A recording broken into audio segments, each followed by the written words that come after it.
नबातात की जमातबंदी जमात नहूम। Karl Linnaeus ने 1735 में जानदारों के दो गिरोह नबातात और हैवानात बनाए। अगस्त हैकल इसने तीन गिरोह का नज़रिया पेश किया, प्रोटिस्टा, नबातात और हैवानात।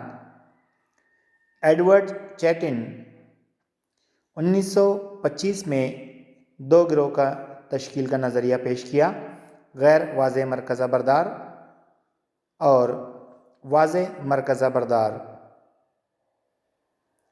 एडविन कोपलैंड ने 1938 में जानदारों के चार गिरोह तरतीब दिए,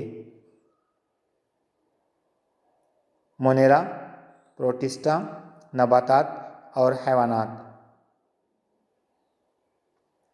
रॉबर्ट विटाकर 1969 में जानदारों के इन्होंने पांच गिरोह बनाए और जमातबंदी की, मोनेरा, प्रोटिस्टा, फपुन, नबातात और हैवानात।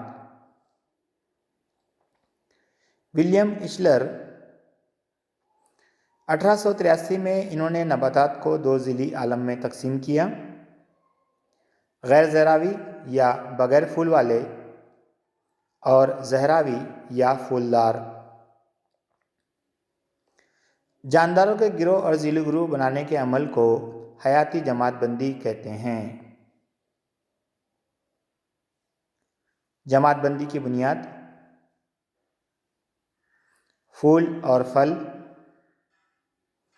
हुल बीजा और बंद बीजा, बीज में पाई जाने वाली दालों की तादाद यानी एक दाला और दो दाला नबातात। आलम नबातात वाज़े मरकज़ा बरदार खलियात और खलवी दीवार पाई जाती है।